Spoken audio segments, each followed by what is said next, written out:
Good afternoon, everybody. Yeah, I think we're ready to start, so we'll get going. Welcome, everybody. Thanks very much for coming back to the sessions. It's quite late. We're going to introduce ourselves, two of us facilitating. Samantha, who's from the Mediterranean. I'm going to let her go first.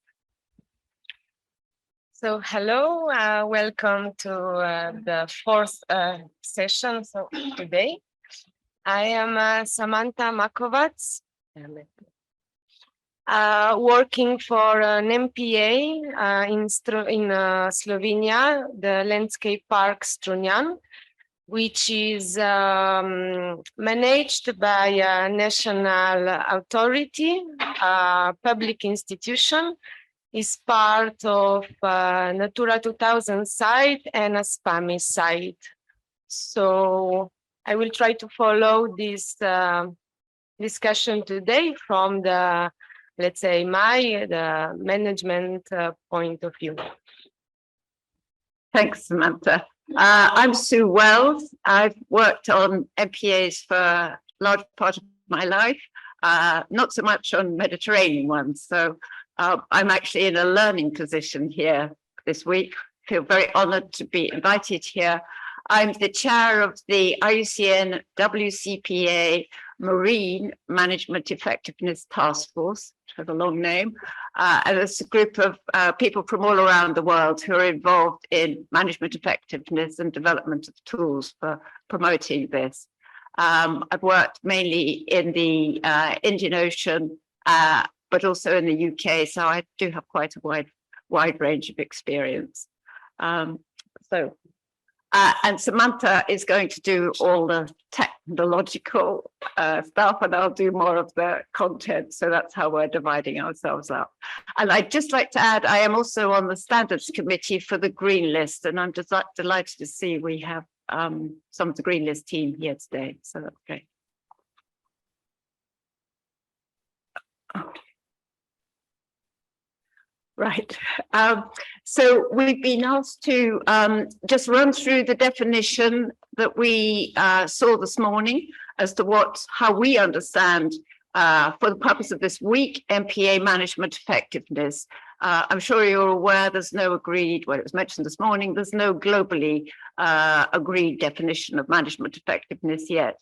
And I think this was a very useful exercise this morning to pull out the whole range of things it encompasses. So effective management, it's management that's carried out by MPA managers and the agencies involved with the collaboration of all relevant stakeholders. It addresses all the conservation challenges facing the MPA from both social and ecological and equitable perspectives. It addresses those challenges using all the necessary human, technical, and financial resources, and it's supported by the best available scientific information. And it most fundamentally produces verifiable conservation and social outcomes that foster community ownership, and that we evaluate the results of this action and then modify actions according to the results. So it encompasses adaptive management. So I think that's a very useful contribution to this debate, as we realize it is very complex, but all the discussions this week will contribute to it. So I'm handing back to Samantha now to run through the plan, the management of this session. Yes, so welcome everyone in presence, but also the one online. We have some basic rules to share just to make this session run smoothly. So there is a translation in English or in French that is visible using the button interpretation. In the room, of course, we know you get a headset here. Please also use your full name to appear on Zoom and that you are informed that the session is recorded. I think we all know that you are muted, and of course, we will give the floor for questions and discussion when it's time. And also, you are welcome to provide comments in the Zoom chat box. So please also, when speaking, tell us your name, organization, and country. We are a bit behind schedule, but we will use the time to make this session successful. So basically, after this short introduction, we will have 3 presentations, 3 case studies, each 15 minutes, and with a short 5-minute discussion with questions related to the case studies.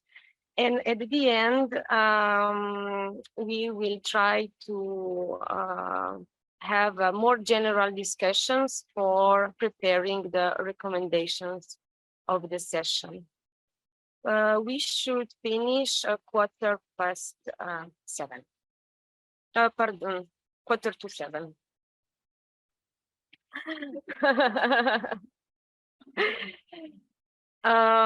So I give back the floor to Sue for the presentation of the objectives of this session. Thank you. So this session, we're going to zoom right out of the more detailed discussions we've had to look at the regional and global context for management effectiveness and think more broadly about why this is of such concern now. And we have three broad objectives. One is to get some information and feedback from those of you who are involved with management effectiveness evaluation frameworks that we can then feed into the current discussions that are going on at global level through the CBD, within IUCN, and certainly at regional level through the Barcelona Convention and the European Commission. We're also hoping that everybody is sort of thinking about what is clearly out there through our definition, what the key indicators are for management effectiveness, because we want this week's meetings to contribute to the development of the indicators that are being thought about at global and regional level. This is in line with the recommendation 3.4 of the post-2020 Mediterranean MPA roadmap, harmonize all Mediterranean initiatives related to the standardization of social ecological monitoring methods and management effectiveness assessment, and encourage countries to adopt and institutionalize them to ensure they're used by MPA managers and researchers. So we really want to get this link between global, regional, and site level activities. Finally, we want to advance the strategic direction of the MedPAN network to assess the performance of Mediterranean MPA system as a whole, in order to ensure that we have this adaptive management approach, which everybody now has agreement on is really the way to go to make sure that we do improve management.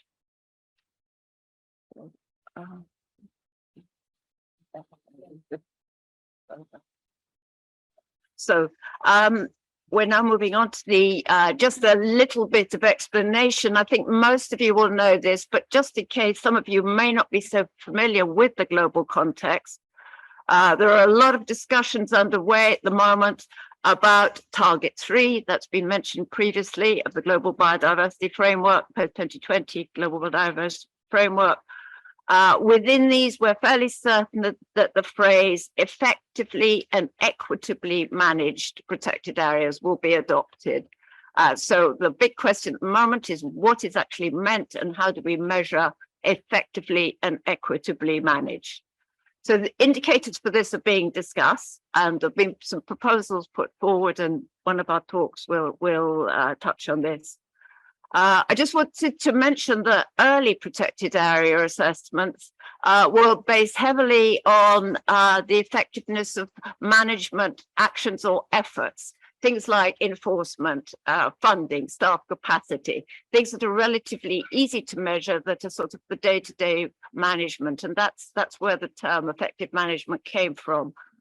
And then more recently, we've all realized that actually what we're talking about, of course, is achievement of conservation outcomes, the success that we're having with actual nature protection and biodiversity protection.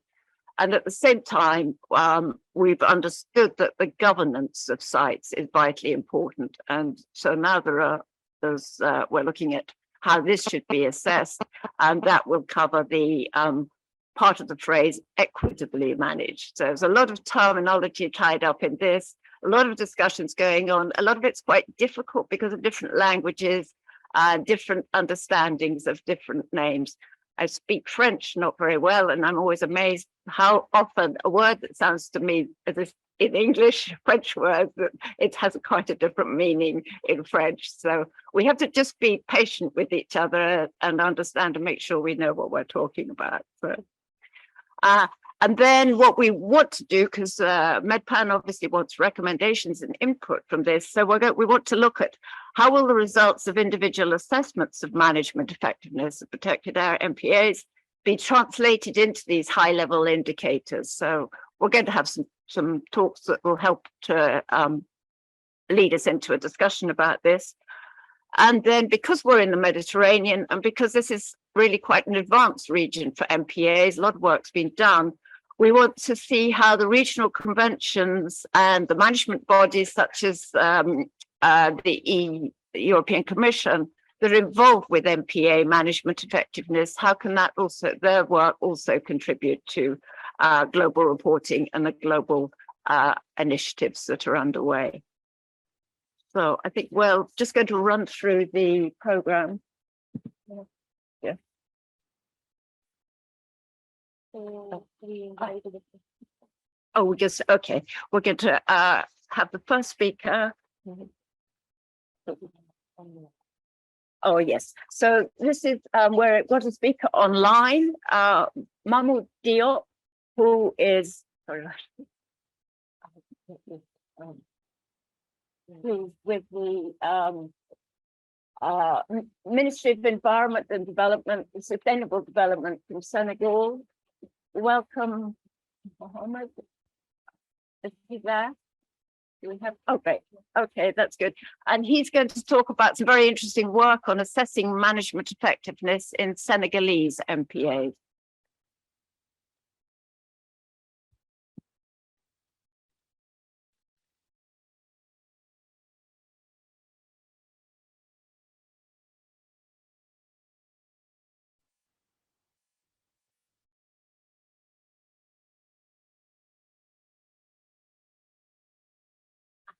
Okay. So please, speaker online, can you maybe try to press the button unmute because we don't hear you?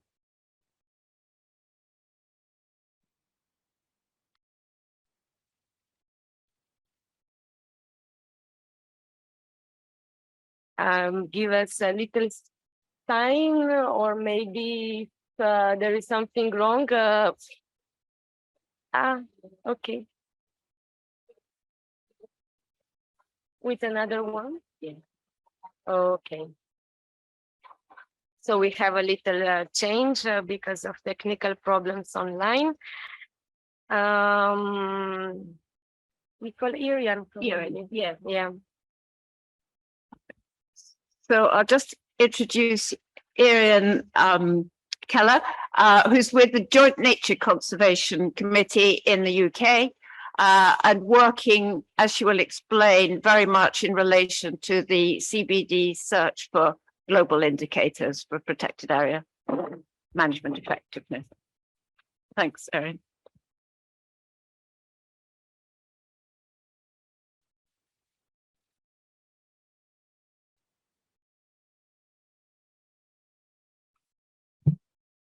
Brilliant. Thank you very much. As Sarah said, my name is Arian Kettle, and I'm here representing the Joint Nature Conservation Committee, more commonly known as JNCC, from the UK.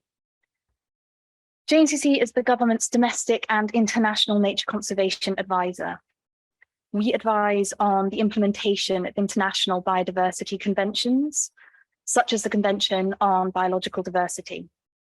We share the views of the 4 UK countries to inform international policy development.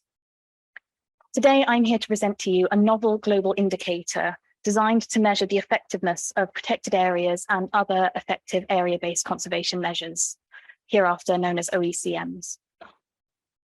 The indicator is MPA. We're currently approaching the final negotiations for the post-2020 Global Biodiversity Framework, which will take place at the CBD COP15 in December of this year. As you can see on the screen, much of the Target 3 text, including text relating to protected areas and OECMs, remains in brackets because it has not yet been finalized after the open-ended working group that happened in Nairobi relatively recently. To monitor the Target 3 achievement, the latest headline indicator proposed at the technical workshop in Bonn is coverage of protected areas and OECMs by effectiveness, KBAs, and ecosystems. The proposed, apologies. There we go. This proposed component indicator for this headline indicator. The proposed component indicator for the effectiveness element of the above headline indicator is based on the PAIM framework, the Protected Area Management Effectiveness Framework, and is drawn from the PAIM global database. Currently, it only records if management effectiveness assessments have occurred, rather than if conservation outcomes have been achieved. At recent workshops, including the technical workshop in Bonn, there was strong support for continuing to improve methods for assessing the effectiveness of protected area and OECM management, focusing on conservation outcomes. In 2021, DEFRA commissioned JNCC to support the filling of this gap by developing and trialing a new PA management effectiveness indicator. The indicator is MPA, the management effectiveness of conserved and protected areas, and it will fill the need for assessing conservation outcome effectiveness.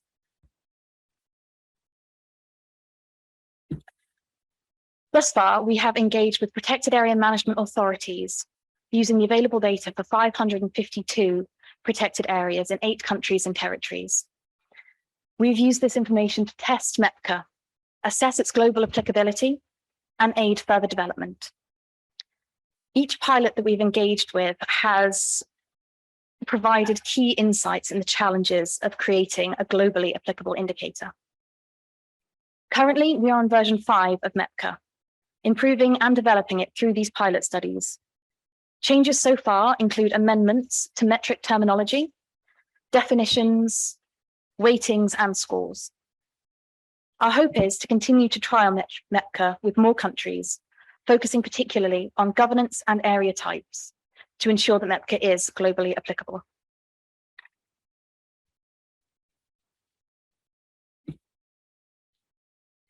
MPA was developed from OSPAR's management status 4 questions approach, which has been applied across the Northeast Atlantic since 2016.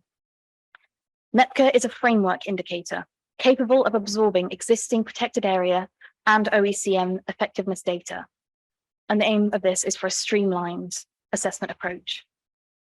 It is applicable across all biodiversity systems, and it will provide quantitative and consistent data on the global status and biodiversity benefits of the conservation network. MPA includes weightings for different governance types for fair assessments focusing on achieving outcomes regardless of approach, governance, or management. Importantly, MPA focuses on delivery of conservation outcomes, which are often difficult to measure and are lacking in current management assessment methods, which prioritize process over outcomes. This is particularly evident when assessing sites outside of a government-led protected area network.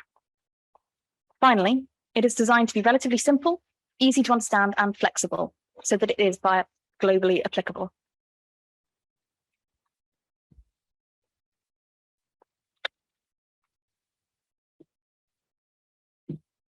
On the screen now, you will see the schematic of the current MPA. I appreciate it is quite a lot, and I will take you through it briefly now. MPA is supported by a detailed set of metric definitions, and the aim of this is for consistent and accurate responses. MPA itself is housed in a spreadsheet, and the design of this is for quick score calculations. The 4 OSPAR questions were converted into quantitative metrics and supplemented by an additional 4 metrics. Metrics A and B that you can see on the top of the screen provide context on governance and area type. A key gap in many assessments is disregarding different conservation and management priorities, which can affect the consistency of scores in existing assessments. To address this, weightings were applied. Shared governance protected areas are, like government-led protected areas, through their government partnerships, bound by the legal requirements of the national and international legislation used to designate the protected areas. Private, indigenous, or community-led protected areas are not bound by these restrictions, but they possess different challenges, often associated with resource limitation. The similarities in challenges and management styles allow these to be defined as 2 separate groups, the first one being government-led and the latter community-led. So, following on from that, we have metrics C to F, which you can see on the left-hand side of the screen. These are the conversions from the OSPAR 4 questions approach. Metric C asks, is management information documented? Question D, are management measures actively implemented for conservation outcomes? Metric E asks, is ecological or environmental monitoring in place? Metric F, is the area achieving conservation outcomes? Metrics G and H provide confidence on the achievement of conservation outcomes. At the bottom of the screen, you will see that the overall scores are calculated with the weightings that I mentioned earlier. And the design of this is to accommodate the governance types, but both of them focus on the achievement of conservation outcomes. And this is the main aim of MPA.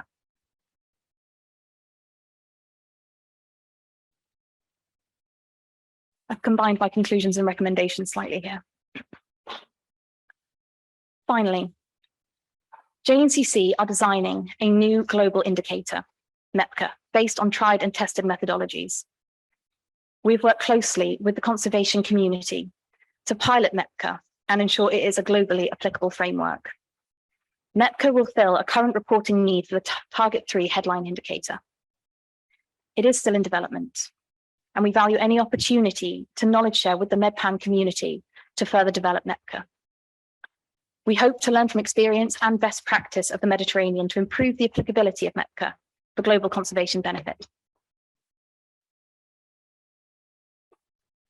Moving forward, we hope to further review and refine the weightings and definitions of MPA through country pilots, particularly focusing on different governance types and OECMs. To support this, JNCC are hosting a technical workshop on the 31st and 2nd of November. The CBD and OSPAR secretariats have circulated notifications of this, but please get in touch or use the QR code on the screen for attendance details. Additionally, we have prepared an INF paper for COP15 in partnership with the UNEP WCMC. The paper summarizes a series of workshops identifying options for reporting on area-based conservation effectiveness, including MPA.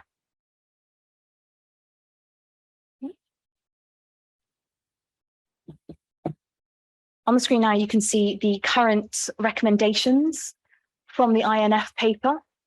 And as we can see, it says our recommendations are multi-dimensional approach for the effectiveness component. I can't actually see the screen, I'm afraid. I'll leave you to read those. And thank you for your time.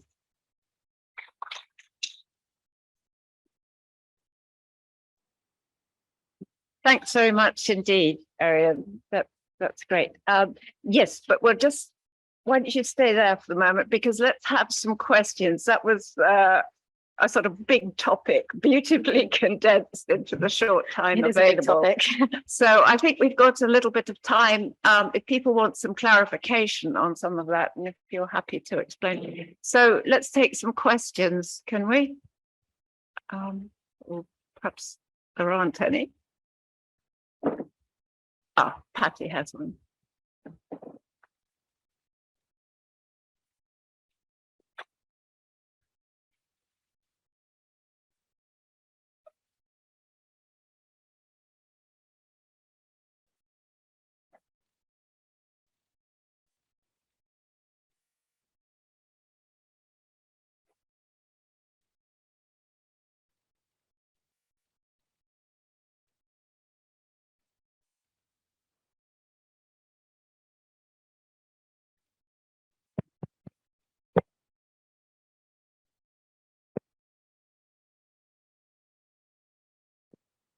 Thank you for the talk, very interesting.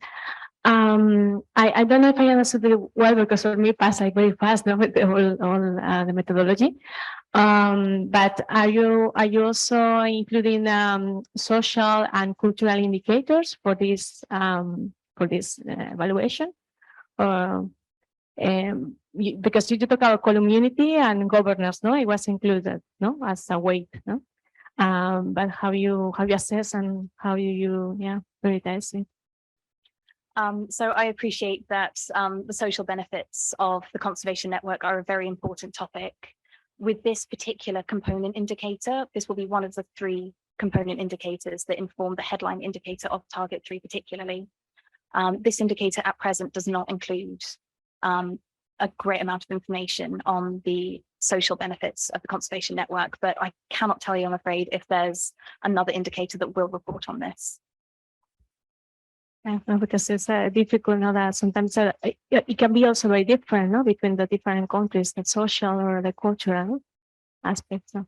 Absolutely. That's one of the reasons why we were so keen to include other effective area-based conservation measures into this indicator, because it is much more focused on the community-led conservation methods. And it is an area that is currently underrepresented in a lot of protected area management effectiveness assessments. Through this, we hope to consider the social and the community benefits a little bit further. Thanks. Does anybody else have a question? Maybe I could ask one in the meantime. This is very much a high level contribution to the high level reporting indicators. So in the case of OSPAR, from which it's developed from, the country, there are however many countries that are in the OSPAR framework, that's for the Northeast Atlantic. So those countries may be doing their own assessments and evaluations using their own tools.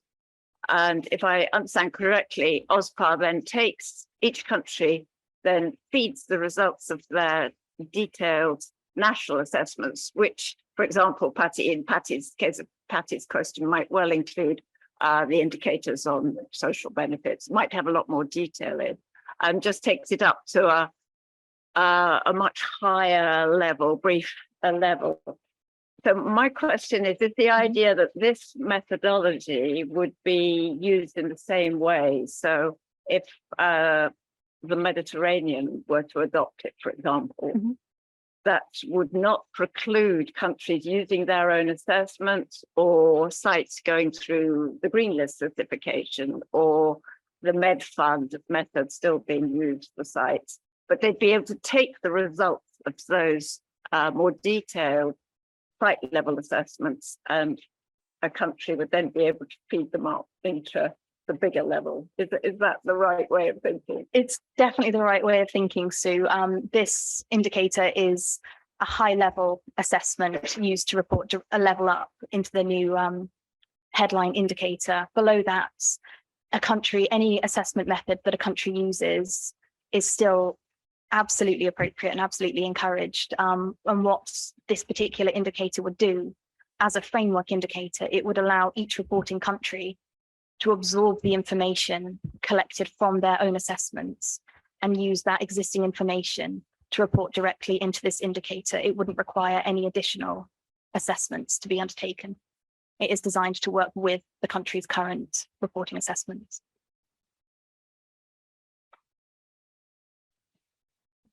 Any other questions? If not, do we have, no, it's online. So we'll go to the Senegalese presentation then.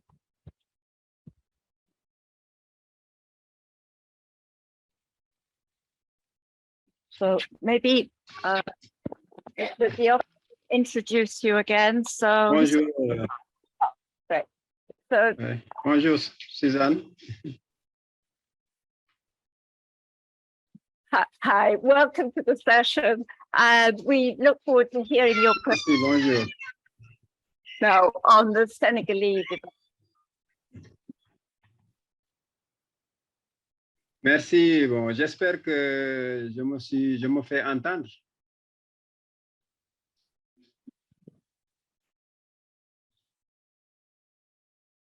Yes, we can hear you. OK, thank you. OK, donc je vais parler en français, étant donné que la présentation est déjà en anglais. Vous m'excuserez des fautes, hein, parce que voilà, c'est la traduction. Mais je vais essayer d'être rapide et clair. La présentation, et je m'excuse aussi pour vous avoir fait faux bond parce que je devais être sur place. Donc, je devais participer sur place.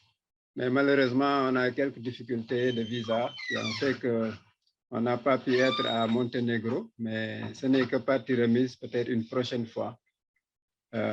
Je tiens à préciser que ce que je vais présenter, c'est le résultat de deux années d'évaluation.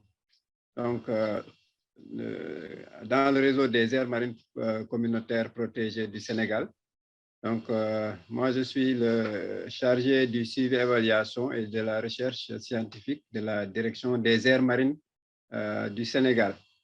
Alors, pour rappel, quand même, les aires marines un peu ont été, disons, créées dans les années 2000 au Sénégal. Donc, les 5 premières aires marines ont été créées en 2004 déjà, suite à tout un processus sur le plan international. Donc, les autorités se sont engagées à mettre en place des AMP parce qu'il y a eu des parcs marins, il y a eu des parcs dans la partie estuarienne et terrestre de notre pays, mais en mer, quand même, on n'avait pas encore d'aires protégées. Donc, à partir de 2004, ça a été réaffirmé en 2012 avec la création de la direction, donc qui est devenue une direction autonome.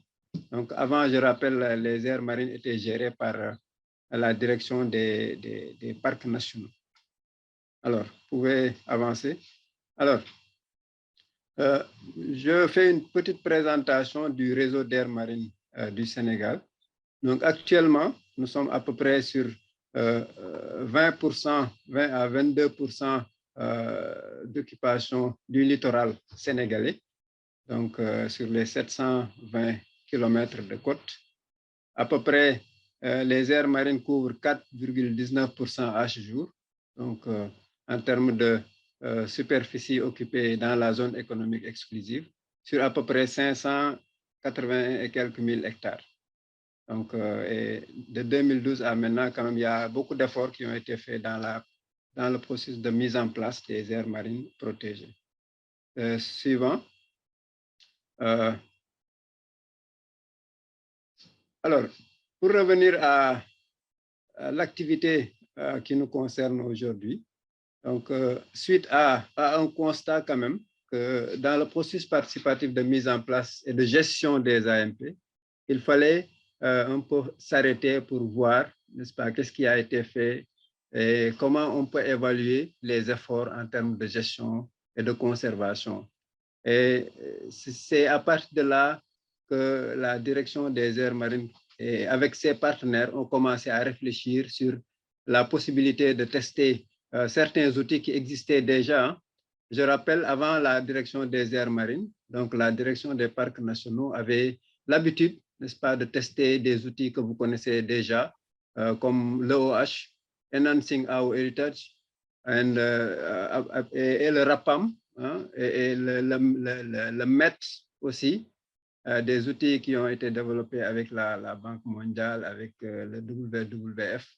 Donc, on a vraiment un bon background en termes d'évaluation, surtout de l'efficacité de gestion. Et récemment, donc avec l'IMET aussi, vers les années 2015-2016, donc la première version de l'IMET aussi a été testée ici et améliorée grâce aux efforts des gestionnaires d'AMP du Sénégal et de la sous-région. Et actuellement, la version récente a été aussi utilisée dans le réseau d'air marine protégée du Sénégal. Et c'est devenu même un outil de suivi et évaluation, en plus d'autres outils comme la rose des vents, qui est venue récemment en 2020, n'est-ce pas, et un peu renforcer le dispositif de suivi des aires marines protégées, avec des indicateurs quand même très clairs et très précis que nous essayons d'utiliser pour voir un peu quels sont les efforts que nous faisons dans nos différentes AMP. Allez-y.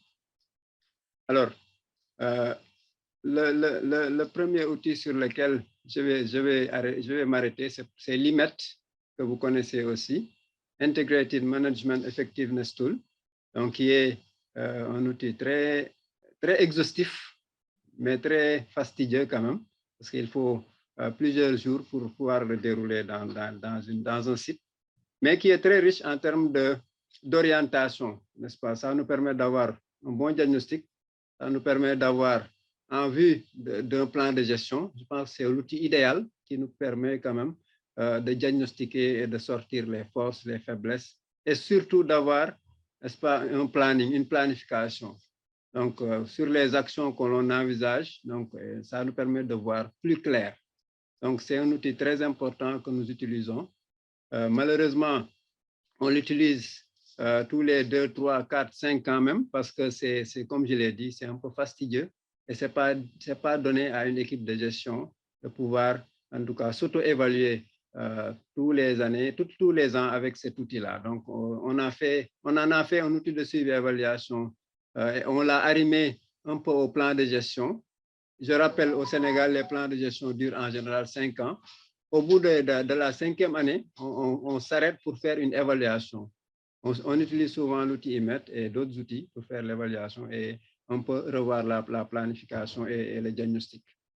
Donc, ça aide aussi à promouvoir au niveau du site. C'est un outil quand même qui rend crédible le site parce que ça met à nu la gestion et ça permet aux autres de pouvoir voir quels sont les efforts qui sont faits dans le site. Allez-y. Alors, l'autre outil que je vais vous présenter, c'est la rose des vents. Hein. C'est un outil, je l'ai dit, hein, développé avec le cabinet Oréad Brèche. Donc, on l'a testé pour la première fois en 2020. Donc notre division, la division que je dirige aussi, a eu à l'appliquer presque dans toutes les AMP du Sénégal. Et ça nous a permis quand même d'avoir une vision à court terme, n'est-ce pas, de la conservation et de la gestion de nos différents sites. Et je le rappelle avec des indicateurs très clairs qu'on appelle critères. Et chaque critère est évalué souvent en score.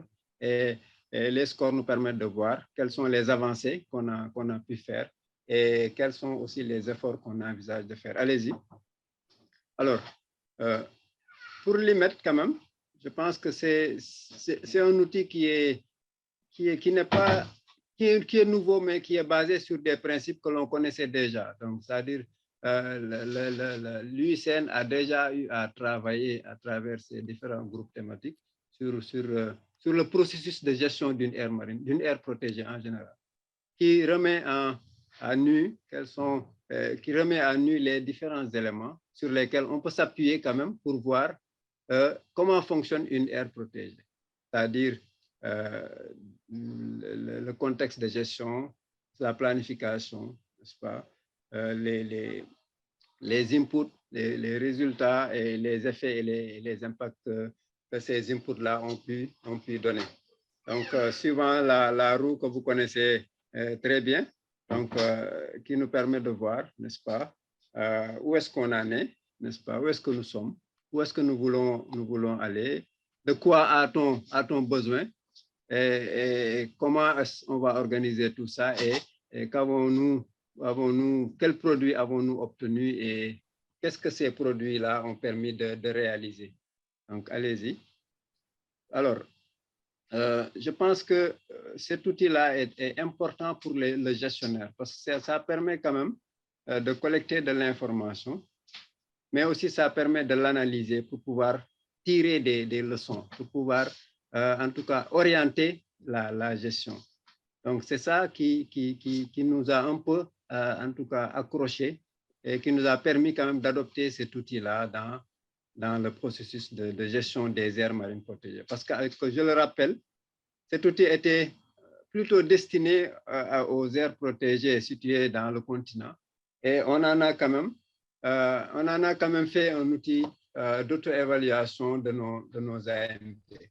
Donc, et bon, parfois, on a besoin de coachs accompagnateurs pour pouvoir dérouler correctement parce que je l'ai dit, c'est un peu lourd, mais tout compte fait quand même, c'est très intéressant en termes de diagnostic et en termes de planning, de planification pour pouvoir orienter clairement la gestion. Parce qu'un gestionnaire d'AMP que nous sommes dans plusieurs choses à la fois. Alors, il faut quand même des outils intéressants, des outils comme ça pour pouvoir orienter notre gestion. Allez-y.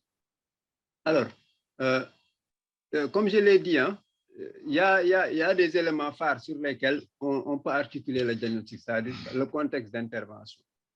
Tout à l'heure, j'ai suivi les discussions sur l'intégration de certains éléments dans le plan de gestion.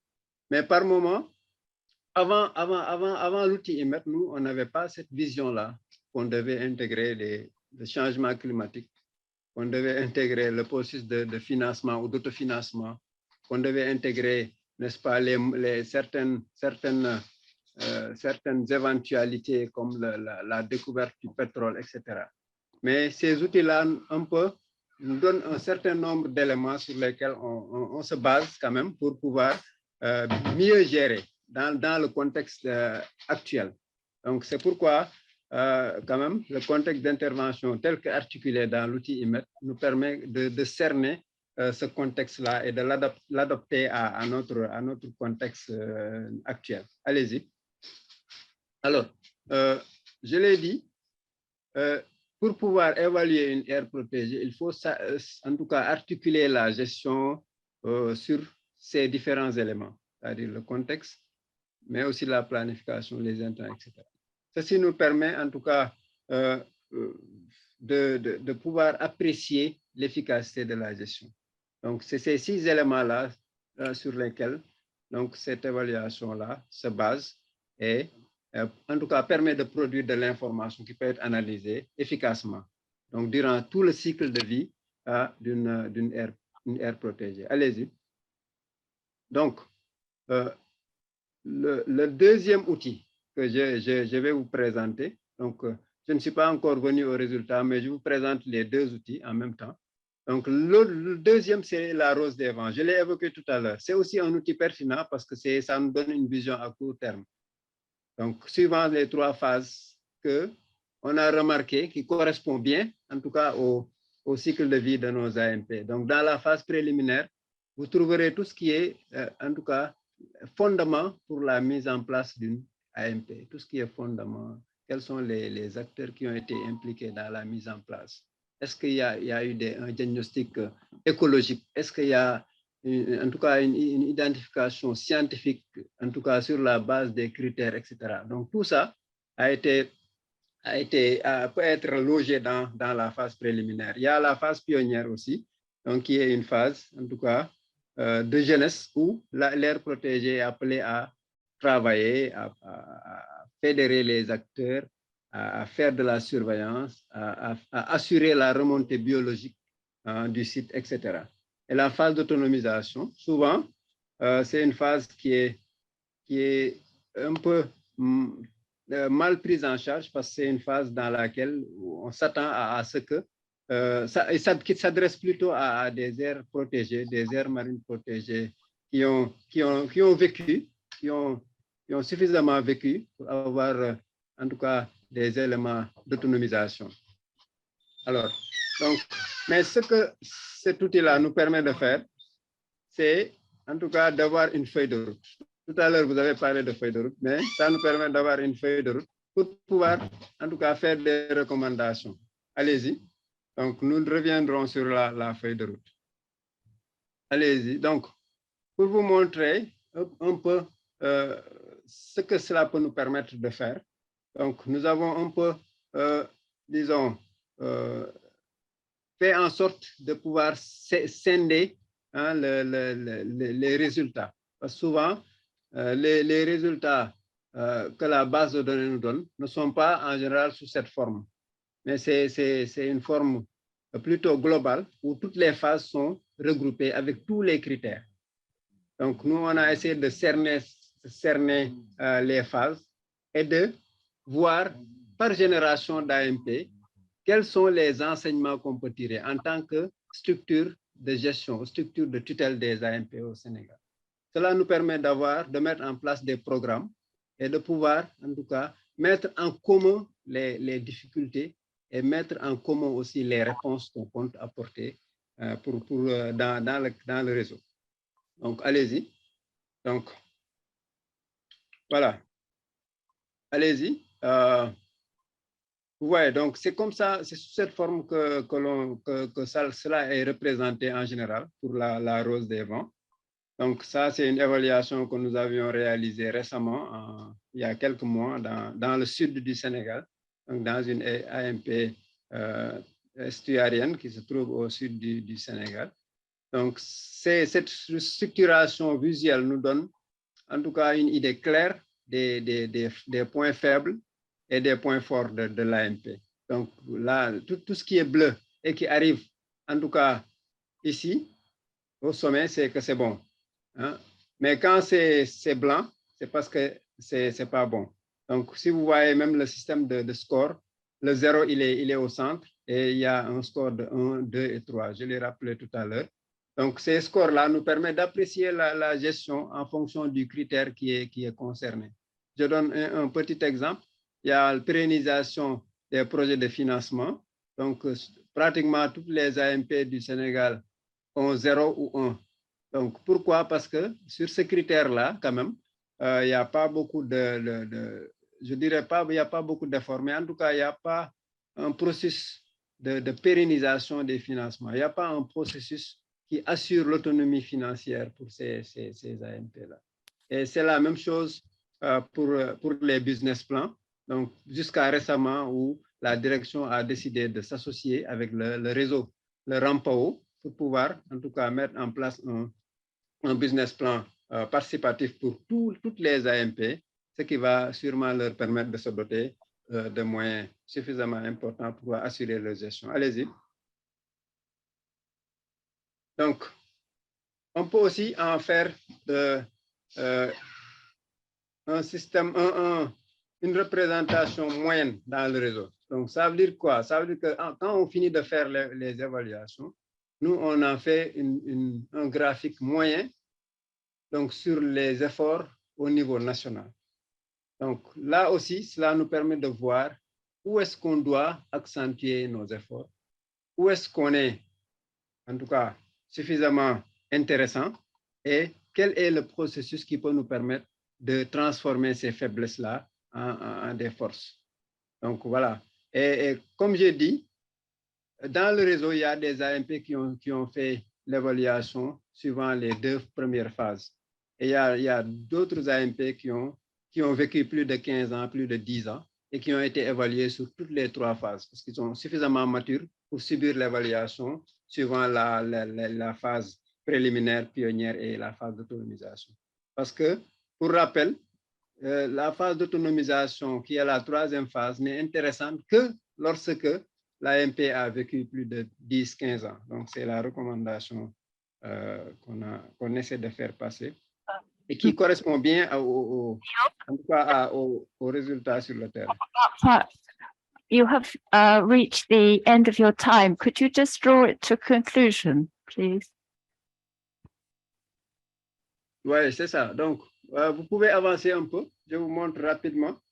Voilà, donc les conclusions, c'est plutôt, c'est un outil quand même intéressant, c'est des outils très intéressants qui nous permettent, ne serait-ce que sur le plan visuel, d'avoir une idée importante des pressions, des menaces, des contraintes et d'orienter la gestion avec des recommandations très claires, aussi bien pour l'IMET que pour la Rose des Vents, qui sont deux outils seulement que je vous ai présentés, mais on a à disposition beaucoup d'outils. Actuellement, on est en train de travailler sur un outil d'évaluation de la résilience des écosystèmes, plutôt des aires marines protégées, un outil qu'on appelle RSAT, que vous avez sûrement vu, donc, et partagé avec les gestionnaires, essayer de renforcer leurs compétences sur ça, pour pouvoir en tout cas évaluer le niveau de résilience de ces AMP. Donc, en conclusion, j'aimerais vraiment remercier le MedPAN pour nous avoir associés à la réflexion et manifester aussi notre joie et notre disponibilité pour travailler avec ce réseau-là, parce que nous sommes aussi un réseau, donc le RAMPO, qui appuie aussi la gestion des AMP au niveau national. Vraiment, merci beaucoup. J'aimerais avoir beaucoup plus de temps, mais c'est comme ça. Merci.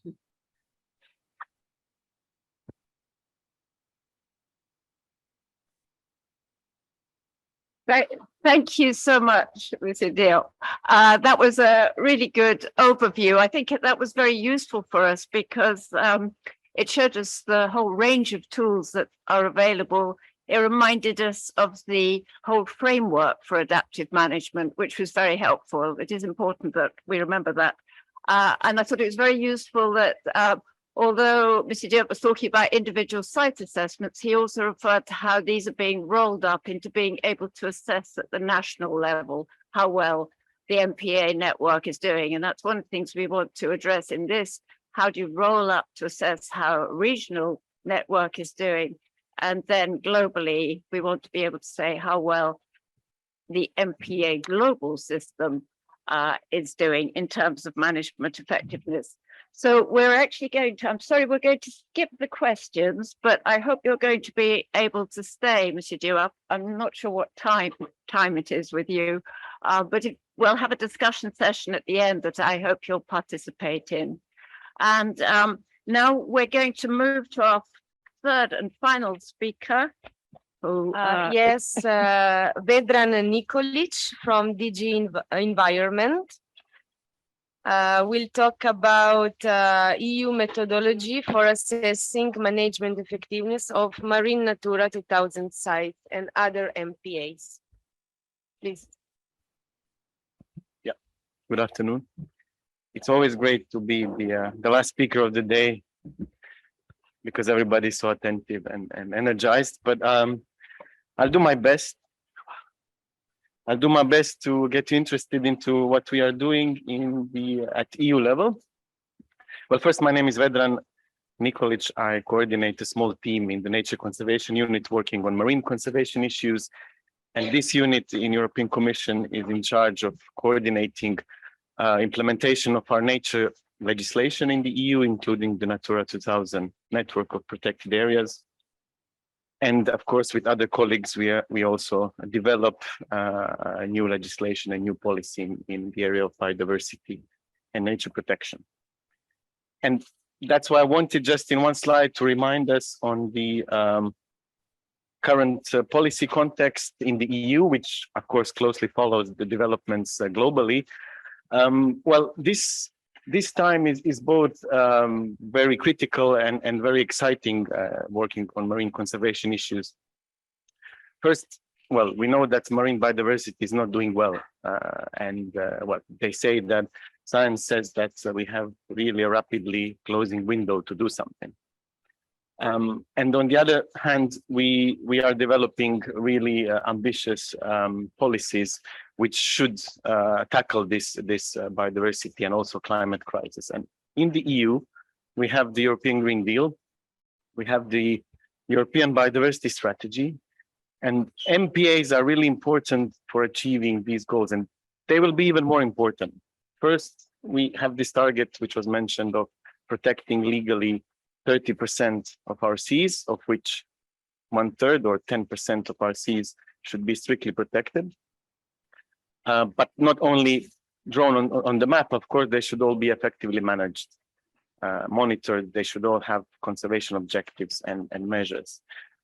We will have a duty in a few years to really assess whether the EU is on track to achieving these targets. And of course, we realize, just like in many other parts of the world, that we don't have a good tool to track the management effectiveness.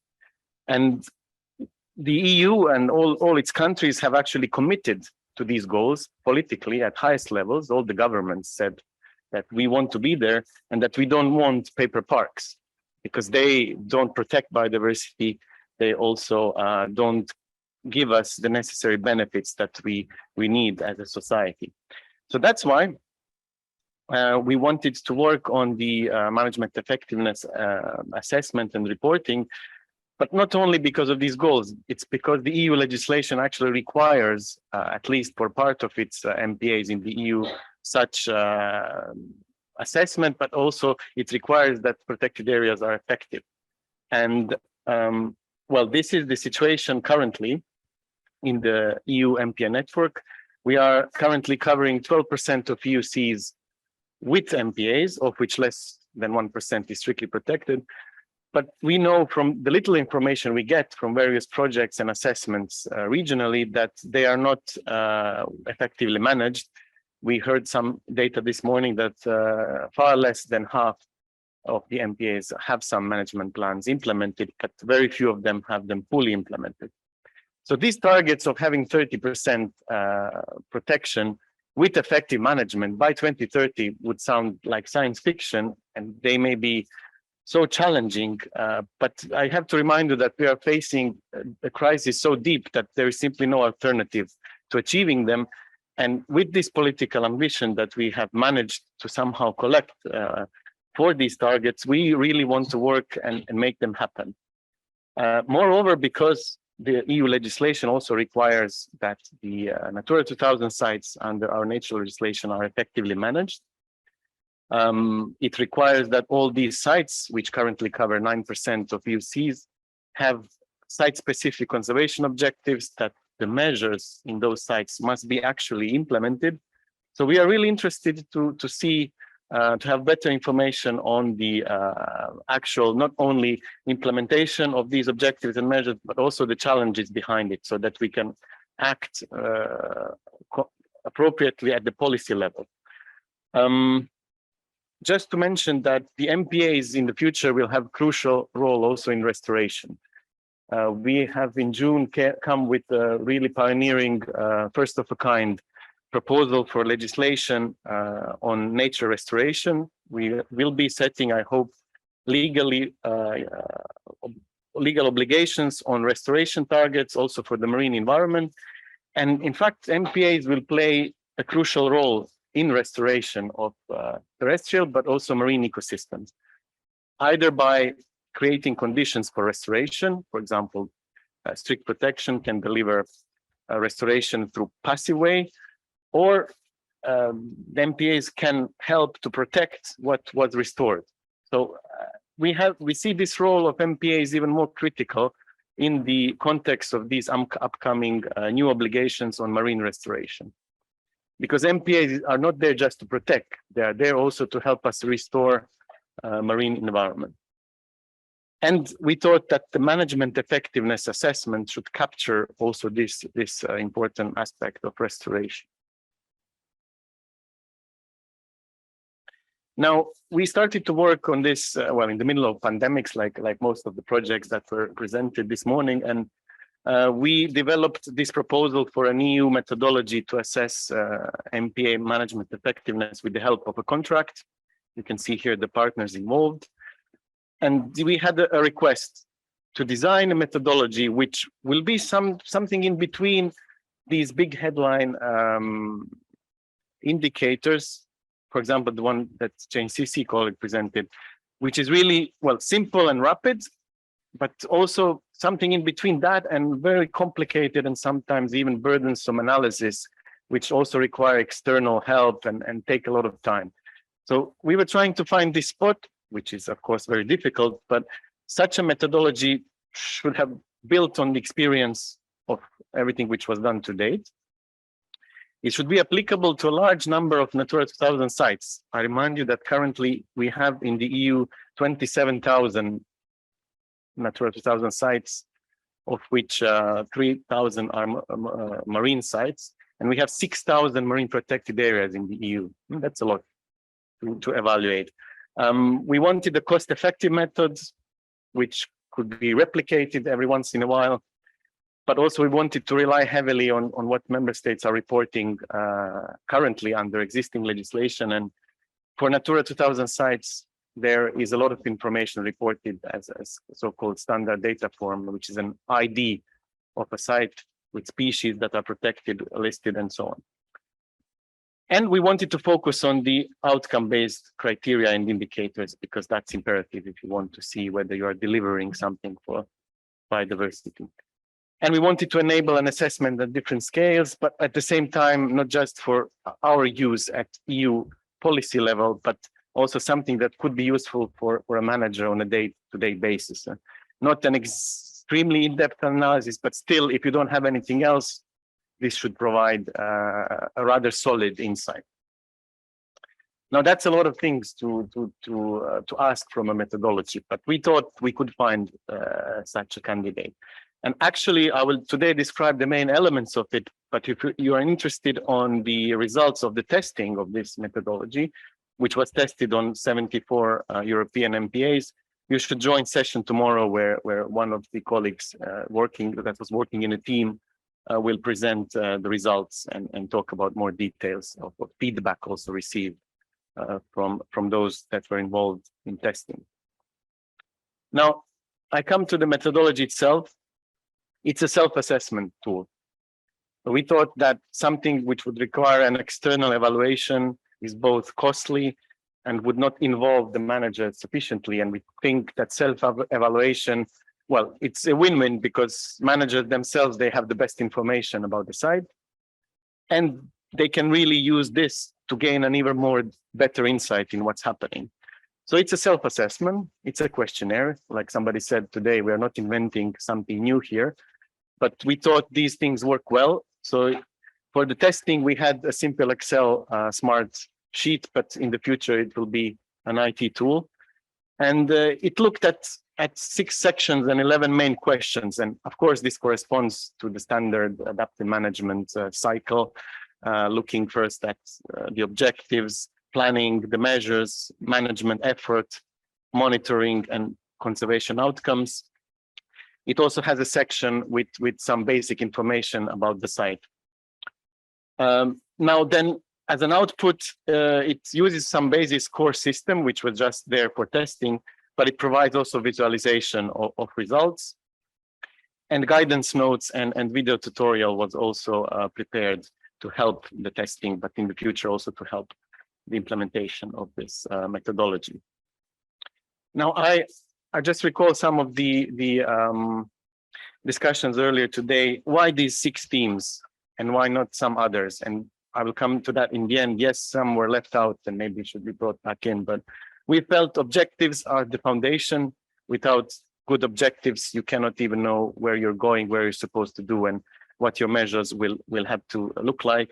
Without a good overview of pressures, you cannot design your measures adequately. This management section looks at the effort, standard effort criteria, such as staff, resources, and so on. The monitoring, of course, both of the conservation status of habitats, but also of the implementation of measures, and then finally, conservation outcomes. Now, I will show how it looks like. I know the screen is small. I just wanted to keep this in the presentation for your use later, but this is one of the screens. I will just show a few of them. And I notice my picture is covering some. This is the section on conservation objectives. It works as a smart Excel sheet, should draw on the existing information, pre-filling all the species and habitats in a Natura site, because we have this information already. In the future, it will be even more easier with the IT tool, but then it asks a set of questions. And more specifically for conservation objectives, it asks whether they are specific for each habitat and species in the site. Do they specify the condition that should be achieved in the site of those species and habitats? Does it specify relevant attributes for the condition, meaning things like composition of species, biodiversity indices, all these indicators that exist for these communities? Do they specify measurable and time-bound targets for those attributes? So these are the standard SMART indicators, but since, as I already said before, these are legal requirements under the Habitats Directive and Birds Directive for Natura sites, we want this information, and we want also managers to reflect whether all these things have been achieved for these species and habitats protected. So these are sets of questions. There are more details here about reliability and so on, but then it follows further. It asks you questions about conservation measures. Have they been developed with a view of achieving the conservation objectives? Are they detailed and quantifiable, specifying what exactly should be done, by whom, and in which time scale? Do they address the known pressures that were identified in the site? Are they being actually implemented or just planned and not being implemented? Are they sufficient to reach the conservation objectives eventually, not immediately, but in the timeline specified? And do they concern what needs to be done inside and outside of marine protected area as well? So there are detailed questions, but the questionnaire guides you into filling this in, and then it draws on the information already filled in the previous sections where necessary. And finally, I zoom in on the conservation outcomes section, which asks questions about whether the MPA is actually delivering on what it should protect. It asks if the condition of species and habitats have improved, is stable or deteriorated. And I remind you, this is to be answered for every species and habitat protected in the site. It asks if the objectives are being achieved or have been achieved. Are they linked? Are the conservation outcomes actually linked with the conservation measures that you're applying? And if you're not achieving them, why? So that we get some information on the blocking and challenges. So I haven't zoomed in on the effort-based criteria. They're pretty standard. It asks whether you have a management plan, what are the resources, are they sufficient, are stakeholders consulted, and all these governance type of questions are fitted into this management section. And the monitoring likewise. And then the methodology calculates automatically some of the outputs. And here we are also using what has worked well in similar tools. It's a compass diagram. It enables you a very quick and graphical overview of how you're doing for each section on objectives, pressures, measures, management. Obviously, if you have excellent outcomes, it means you're monitoring well, so you will score well on all these. If you're not monitoring, you should have no idea about the outcome. So this will show in such a compass diagram. We propose to pull out several key questions on objectives, measures, and so on, to have this traffic light system as well for easier reference. So that's the way it should work. And this was tested on a number of MPAs.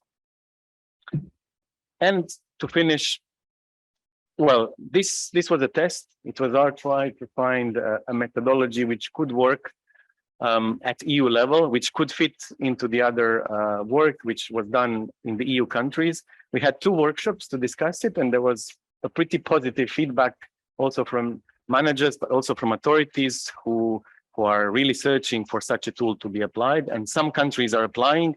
So this is not meant to replace what other countries are doing. It's meant to work in synergy with other systems.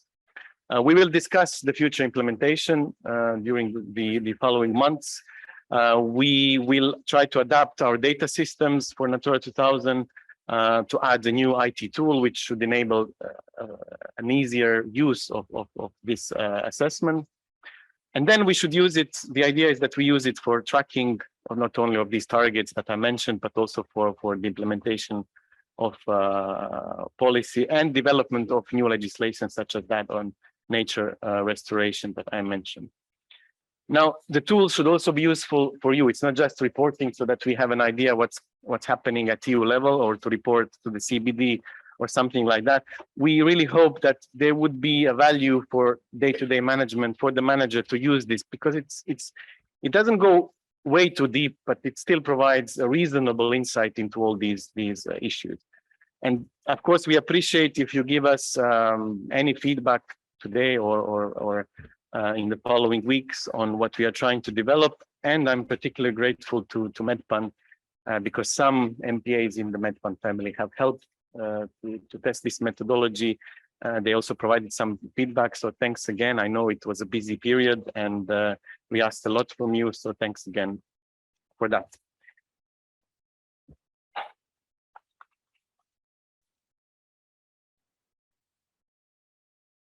And I'm sorry if I was 2 minutes beyond.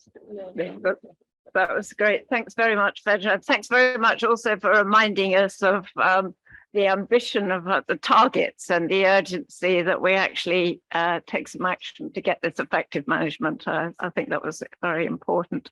And I thought that was very interesting because we started to see already some little similarities with approaches to these tools, with even the diagrams for the EU tools similar to those for Senegal, and the same sort of issues arising in the development of these tools. And it also emphasized all this work that is going on to develop tools for MPA managers to use. And this is why it's so important to get feedback from sites and from the whole MPA management community, because these are tools for everybody to actually use. And so to make them work, we really need everybody's input. So first of all, if there are some questions specifically on Vedran's presentation, let's have those now before we move into the general discussion.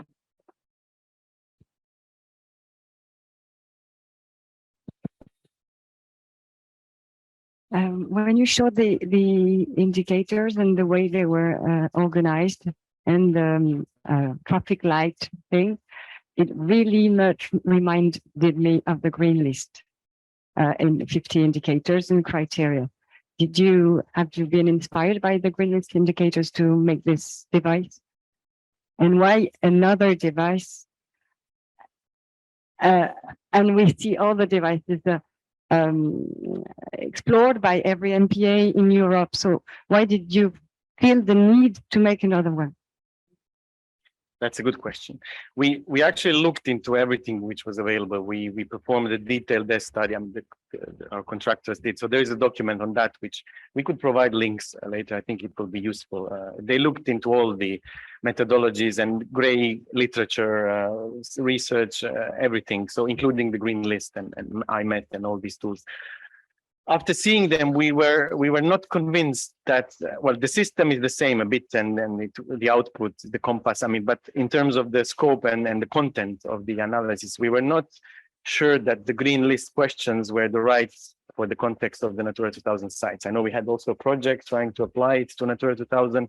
Somehow we were not sure that it captures first the legal requirements, and because that's why we have all these detailed questions on the objectives, and we should guide the managers towards what is needed legally, but also we should facilitate, the assessment so that we collect the right information. So it was trying to find the questions which are better suited to the EU context of our legislation, knowing that it may be applied to the sites which are beyond for national sites as well.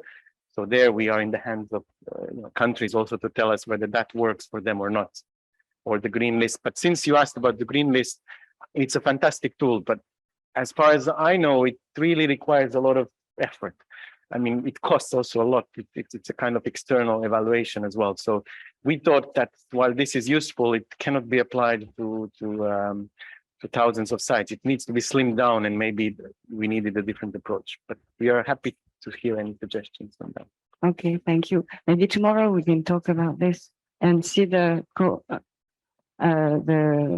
matrix of correspondence we could make between the green list and the EU tool. It would be very useful for MPAs. Thank you. Okay, thanks. That was very helpful. Thank you, Lord. Just reminding everybody, there is another session on assessment tools tomorrow where we'll look at some of the other ones, and the green list will be presented.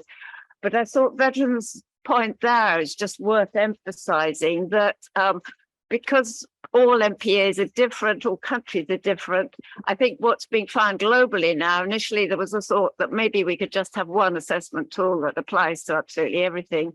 And it's becoming clear that that doesn't really work, because there are different contexts, in this case with the Natura sites, it's particularly the legal side of things. But there are other, I've been doing some work with the Pacific countries, and there the big emphasis on LMMAs, local management, marine management areas, where the capacity is very limited, and they want to do assessments, but they want it to be simple, and the kind of advanced tools that we use in Europe just don't work for them. So it's inevitable that will go on. And I think what we want to be doing in this session is kind of looking at what are these general principles, and we're already starting to see them, that need to be pulled out and that might then be reflected in the headline indicators. But yeah, there's a question there. Thank you.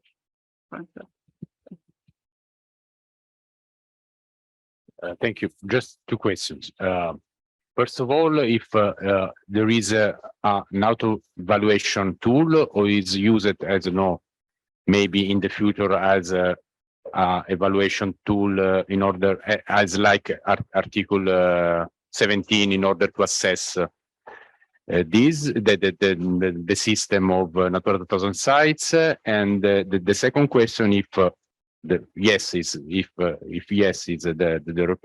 answer, how to use this result, or in your idea, the results will be used, I don't know, at the national level in order to assess only the application of the directive at the national level, or you want to arrive on specific sites in order to say, okay, you are going well or you're not, and if there is maybe in an idea to use some mechanism to give some benefits more to the good managed sites in order, I don't know, to access funds, to access to European funds.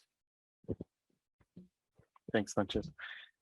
Yes, our thinking is that this should be integrated into all this reporting under the nature directives on the conservation status and on the sites themselves. You know, there is an IT system database, standard database, so we could integrate it seamlessly, this thereby reducing also the effort from the countries to fill in such an assessment. So that is a big added value of integrating. That being said, we don't want to impose anything, so that's why we are discussing with countries, and we depend on their also wish. If they want to use something totally different, we will see. But so far they were very interested, and I don't think many of them are developing anything on their own, so they would welcome something. So we have to see how this integration, how far it will go, and then if it will be applied to other national MPAs, that's entirely in the hands of countries. If they want that, if they see any value. So in the best case scenario, we would really integrate this to also you know, in the spirit of digitalization, to have everything also transparently online. Not all the details, but we could imagine a part of this evaluation being part of this ID of each site for the public, for everybody for funding to be seen and then to be analyzed, because then it would be public access to this data and anybody could make various use of it. So that's the ideal situation, which we would advocate. It will depend what the countries, the governments and the authorities would like from all these options. So we will see. Thanks, Vedran. Yeah, I think this point about an integrated system is very important too, because you need to be able to have some way of keeping the results of your first assessment, because the next assessment then will be much quicker and faster, and you start to be able to track through time without doing too much extra work because you've got the basic data already there. Has anybody else got a question for Vedran? Not. Shall we move on to the general discussion? So, well, we were all in the previous session, so we know the route for this. We're going to we've got some general questions, but we want you to participate and take part in this. And the aim is to come up with some recommendations to feed to MedPAN as to how we feel that the Mediterranean community can be contributing both in terms of ideas towards indicators at the global level, and also what we're learning out of these experiences that will actually feed into improving MPA management at the regional level, so regional and national level. So should we have we got it on the screen? So we could read it. Yeah, I'll read it. So I'll read out the first question while it comes up. So we've heard already some of the efforts that are underway.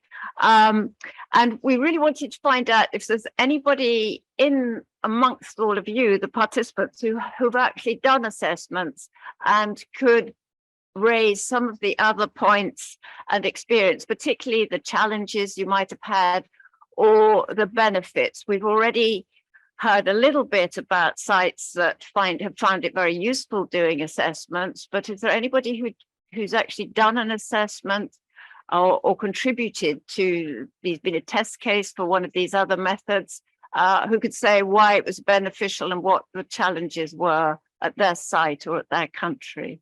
Anybody willing to say?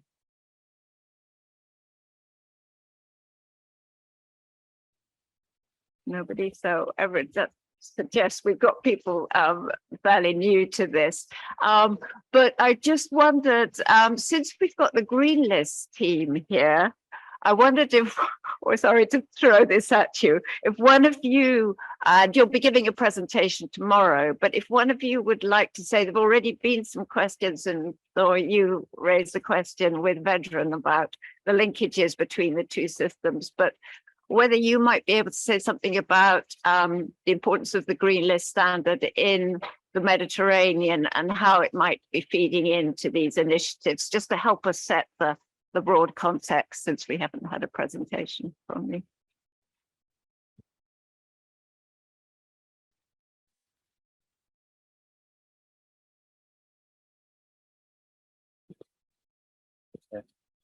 So regarding the Green List implementation in the Mediterranean Sea, we have 8 countries already involved in the program. So France, Italy, Spain, but also Algeria, Tunisia, Morocco, Lebanon, Egypt. So most of the countries, in fact, are implementing, and some of them have already green listed sites, and MPAs.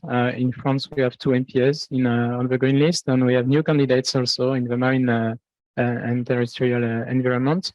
And we are committing also new countries, So, and the idea, the prospect for the next 10 years for the green list is really based on the convention, the Barcelona Convention, which recognizes, in fact, the green list as a flagship initiative to support the SPAMIs in particular. So we'd like to commit more countries and sites, in the next 10 years, And we have some good examples that we will showcase tomorrow, particularly in France, in terms of value proposition of a green list at site level, but also at network level, because we have great example, not only in Europe, but also in America and the US in particular, to commit networks of marine protected areas in the green list program. So we have a lot of value propositions at different levels in terms of metrics to improve also the effectiveness of protected and conserved areas, but also to report against the global and regional commitment like the CVD and Barcelona Convention. So.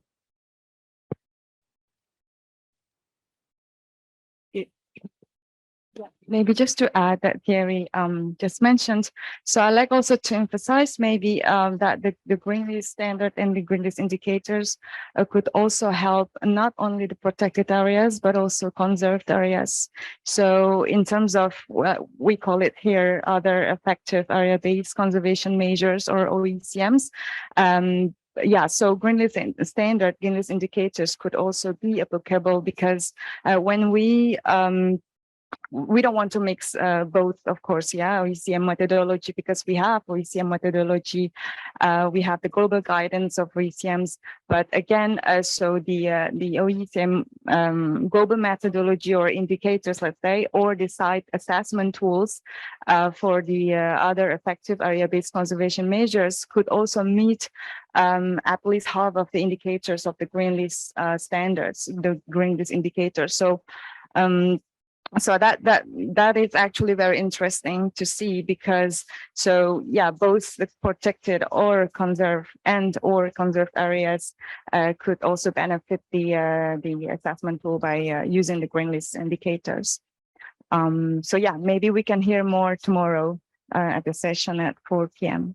Yes. Okay, thanks very much. That's great. And that's good also to mention OECMs, which I don't know if there's going to be any presentations on those, but that's becoming, that's an important aspect of us trying to reach the 30 by 30 target by bringing in these other types of conserved areas. So it's worth thinking about those, although I know the focus here is primarily on MPA's actual protected areas. Any other contributions from actual sites as to whether they've done an assessment or have found it useful? No, we could going to move on now, and Samantha's going to Samantha's talking very much from the point of view of the MPA manager and the challenge that these assessments can actually pose for busy MPA managers. So she's going to start with.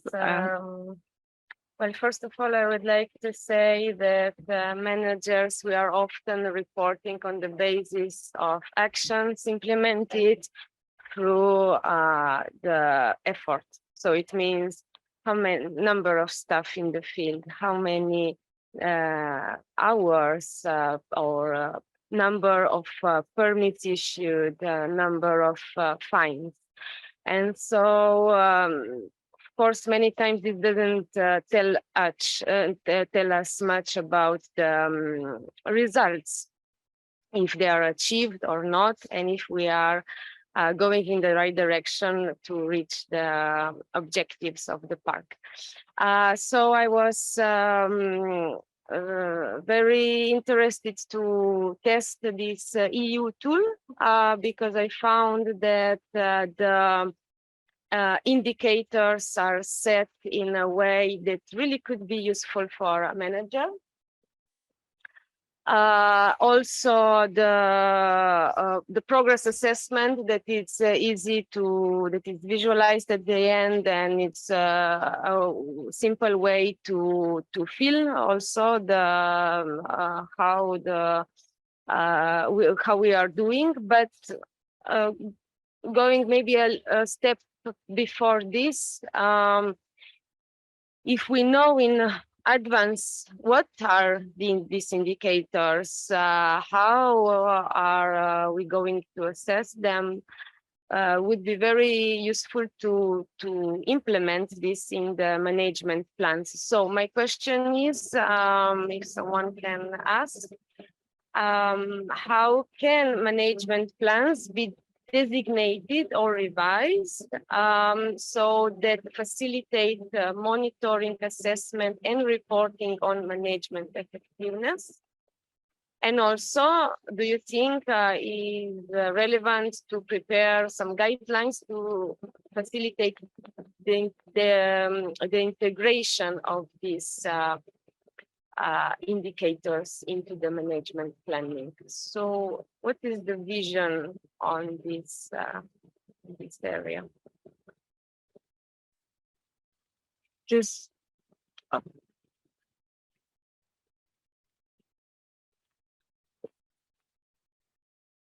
Thank you. I was going to say that firstly, every assessment that is taking place and every amendment that happens must serve a real and measurable purpose for the conservation benefits of the site. And when it comes to making amendments to management plans and monitoring and such, it has been noted several times today and through a lot of the different existing assessment tools out there that all MPAs follow a similar circular approach through the identification, the designation, monitoring, review, assessment, etc. And this can be a very useful tool in making sure that, as we know, the different processes that most marine protected areas will follow, we can use that to design our management plans.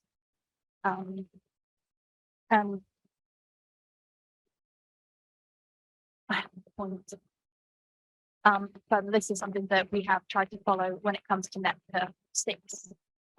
Very clear processes that you can assess against, so that you can identify exactly which area does need the biggest amendment. Thanks, Ariad. Yes, I don't know if anybody else in the room was at the management plan session immediately before this, because we started to have a brief discussion about this. And there was, I forget which presentation it was, did actually make the link between management plans and assessment and the importance of this. There's a link in terms of timing that the Senegalese presentation mentioned that they do assessments with the revisions of the management plan, which is a very clear and sensible point at which to do an assessment. But there's also real value in doing an assessment at the beginning of the management plan, if it's a new site, because then you start to, it sounds a bit counterintuitive to assess your management effectiveness before you're even designated. But by going through all the indicators and looking at all the aspects that eventually you're going to need to evaluate, you can make sure that your management plan is comprehensive and covers all the key angles of effective management.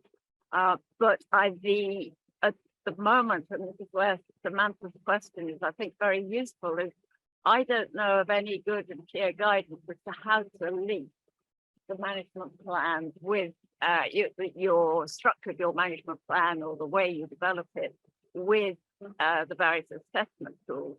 One slight problem at the moment, of course, is we're in this sort of state of change with many new tools being developed and tested, and many countries don't know yet what tools they're going to be using long term, what tools they use at any individual site, because we're all trying to work out what's the most effective one. But I think in terms of the general principles that we need to try and identify and perhaps draw out for MedPAN is one that management effectiveness evaluations must be totally integrated with management plans. The management plan needs to incorporate and explain how evaluations need to be done, and evaluation results, assessment results need to indicate, help to revise and indicate how the plan should be done. So this idea of some guidance, I think, would be very practical. I don't know if it's the sort of thing that MedPAN could take on. I think it's needed globally, in fact. So we could take that forward as an actual recommendation. Does anybody else have any thoughts on that? Anybody involved in preparing a management plan or revising a management plan, and having seen the brief presentations that we've had, can you see how it could be useful to do in the person?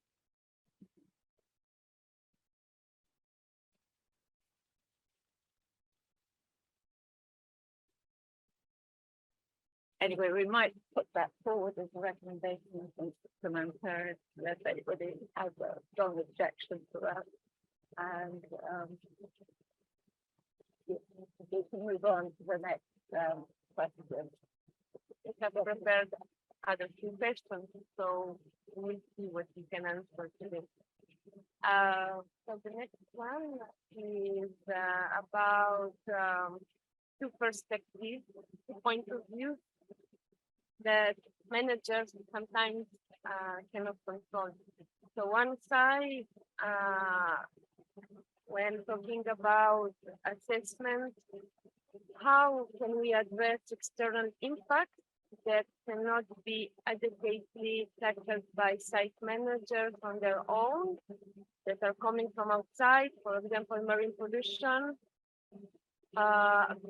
marine lethal pollution, climate change, coastal development, or if we are talking something that is much more closer to the MPA, the aspect of management that is referring to fisheries, tourism, spatial planning, and where the manager cannot assess by himself, or because he's not an independent implementer of the measure concerned. So these are, let's say, two questions, but I think for an assessment, it's very important to look also from outside. We all heard today many times that in the Natura 2000 management plan, there is a specific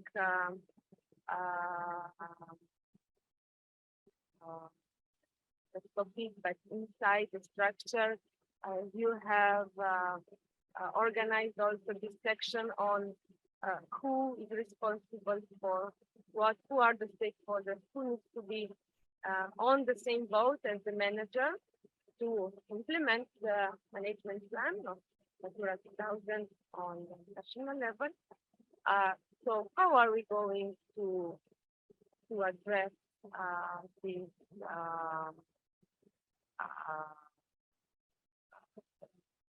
results? Since no one is really obliged to be part of this, yeah. So are we going back to them? We are the manager responsible for this assessment. Yeah, and I think we've got somebody who wants to respond to this, because this is a really fun. This is a real challenge, I think, is for evaluations for the green list certification. How do we deal with those impacts that the MPA managers, the regulatory bodies, sometimes can't actually address themselves, but are so fundamental? And of course, climate change is really the big one. Because, you know, how do we? So, have we got? Where's the microphone? In the middle at the back, and then I think Petra will speak on this too.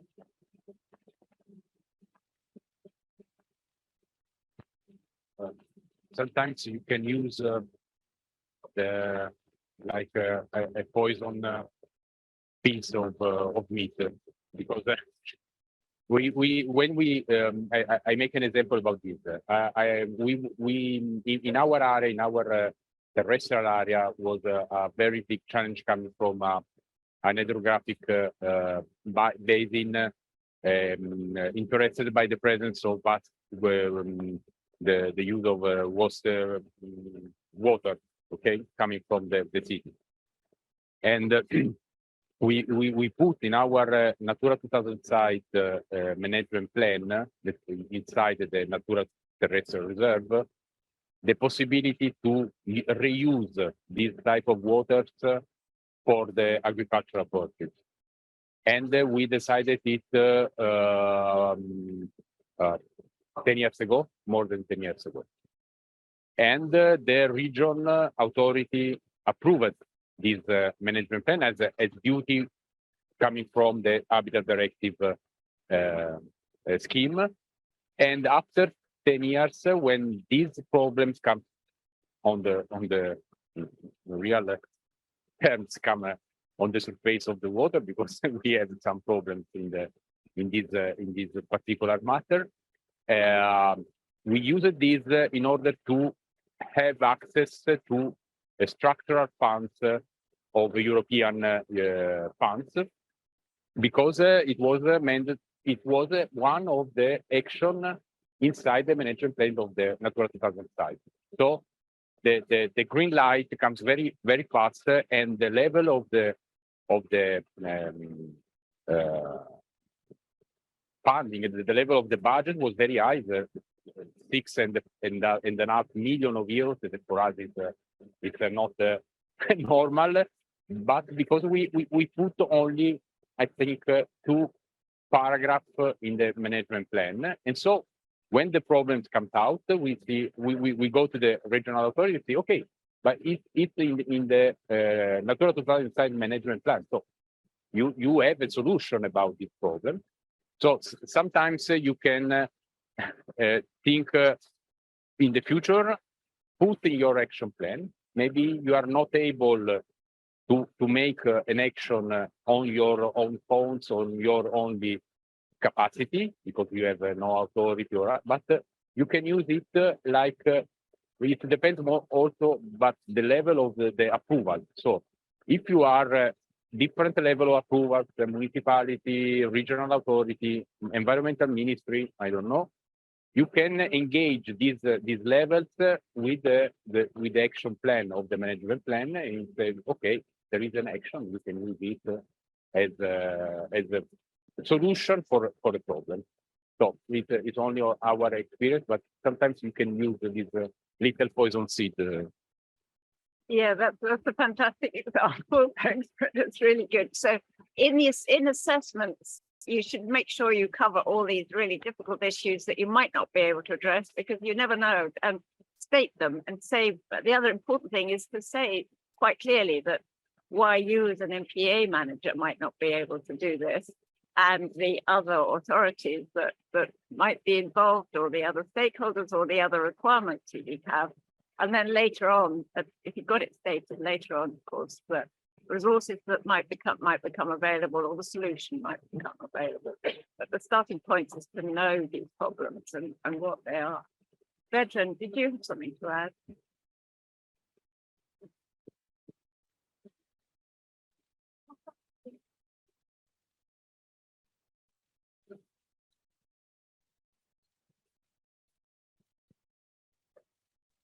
Hi. Try to be brief. It's not, I mean, in this late hour, I don't want to bore you with what the law requires, but anyway, the legislation is clear. The conservation measures for the Natura 2000 sites have to be taken also outside if the pressure is acting outside. The typical example is, well, runoff from agriculture, or if there's a river and then pollution upstream, downstream, all these things, fisheries, which is done everywhere. So the law is very clear on that, and the country simply needs to work out how to do it. But minding the reality that the managers are faced with this, that they cannot do anything and the other authorities are not listening to them. In our methodology, we don't want to put fingers. I mean, we wanted to use this proposed methodology to identify those issues so that we have a good overview, because we all know that these are issues, but we don't know where, how big. So through this proposed methodology, we are asking questions like, are the measures required inside and outside to achieve the conservation objective? If we get for a site or a number of sites a lot of replies that it's outside, and then we have a question, is there a good coordination and cooperation with the authorities in charge of taking care of those pressures, to make it simple? If we get too many of those, and then we get to the questionnaire that then there is an issue, we have a good basis either on a country level to say, well, we have a structural problem here, so the manager cannot do something, and a lot of them cannot do something, so something needs to be done on a horizontal. And that's also important for us to see, that we don't know what exactly is the problem. And somebody said every site is a different story. Well, I can tell you that every story is a bit the same as well. So through this kind of structured questionnaire, we are hoping to fish out the issues that need to be either in the country or in the region solved to make management effective across a number of sites and not just in individual sites. That's how we tackle them. There was a lot of discussion outside, inside. Our questionnaire is not meant to be obligatory, filled in by a manager. It can be filled by central authority, an NGO, whatever, through stakeholder consultation, so that everybody agrees. So there's the value of objective information important. Thanks, Vedran. And just, I think there are two really important points there. One is that the assessments, they really should be done with, where possible, with lots of stakeholders involved, because everybody has a different view of what a successful site is. And the MPA manager's view is perhaps only one. You need the other people's views as well. And the other really important thing is the MPA manager shouldn't take the responsibility of the results of an assessment on themselves. It's not an exam, it's not a test of how good an MPA manager is. It's to identify how well the site as a whole is doing, how well the system operates. And we've had lots of nice examples of the problems that the system and the context creates for managers, but we need to identify those so that through these evaluations and assessments, so that they can actually be changed. Anybody want to speak more? Oh, Susan. Yeah, thank you. Thank you. It's very interesting. I've got a question maybe for Vedran or for like or for the IUC and for those that are developing those tools, because just before we were in a session on you know, how you address crises, and I'm just you know, I see the link with, you know, how you address external impacts. So, you know, there's long, you know, continuous external impacts that you need to identify, because then you can come back to the stakeholders and find solution. But you have also like crises, like, you know, and for example, you could imagine that there's a massive storm that destroys all the Posidonia, and there's no more Posidonia. So in your assessment, you know, the trends look bad, but it's nothing to do to, you know, anything you've done wrong, implementing conservation measure, anything like this. Is there a way in those like tools that you could identify, you know, this kind of specific event, you know, like a Pinna nobilis mortality event, any of those that could, you know, be put out of the assessment, which means, you know, it's not something to do with other stakeholders. It's nothing to do with, you know, the management plan or anything like this. It's a crisis. Thanks, Susan. That's another important point. I don't know if Veteran or the Green List wants to mention that. I can't remember whether there's a question on that in the thing, but I do know that one of the tools has now introduced a question about whether there's a contingency plan, which many MPAs have a contingency plan for oil pollution. But I think with COVID and the pandemic, people began to realize you need a contingency plan that goes broader than just an oil spill, which is, I mean, I remember when MPA started, you know, the main external threat was an oil spill, but obviously there are many now. Veteran, you've got the microphone. Maybe to answer a part of the Susan's question, I'm here. In the green list, you first you have to make the list of the values that are important on your site. So you have generally you don't have only one natural value, one ecosystem service, or one cultural values. You have several of them, and I think it's very rare that everything disappears at one time. So if something disappears because of a crisis, it doesn't mean it's useless now for everything else.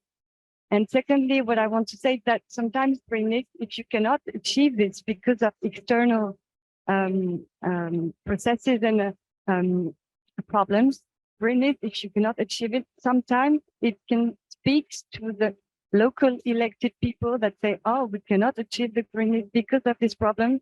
And maybe they can start to communicate, discuss with the people involved and start a new process to address issues that the manager cannot address alone, of course. You want to add something, Thierry? Just in compliment, yeah.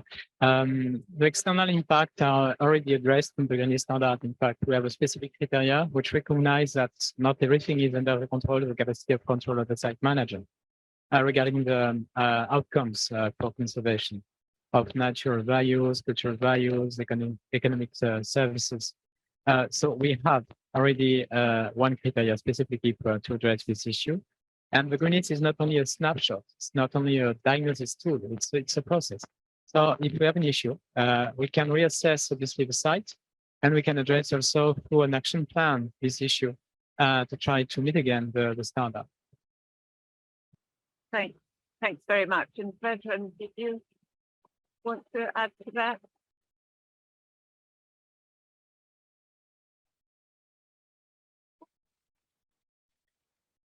Hi, Susan. Yes, we have a question actually, which asks what are the reasons for not achieving the objective? So you can, those circumstances where it's out of control, the force majeure, you can then put that. And since the question operates with species and habitats, you could single it out later, for which and why. And there's an open text box, but it really goes then into very refined things. So, but there is the possibility. And just to reiterate, to come back, we are not this analysis is not meant to say if the manager is doing the job properly or not. And that's why even in our questionnaire, the questions are asked not in a way that implies that there is responsibility of the manager, just to capture all the different situations. We simply ask if the measures are in place. There's a list of measures, some relate to fisheries. We don't investigate whether this in a country is under responsibility or not. So later you can do that from the results if you wish, but it's not built into the questionnaire. We assume that whoever is responsible. That's great. Thanks, Pedro. That's put very clearly. I think everybody's getting quite tired, but we've got one more question that we'd quite like to discuss.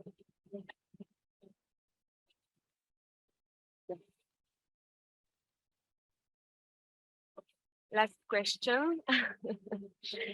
Let's find a solution quickly, and so we're free.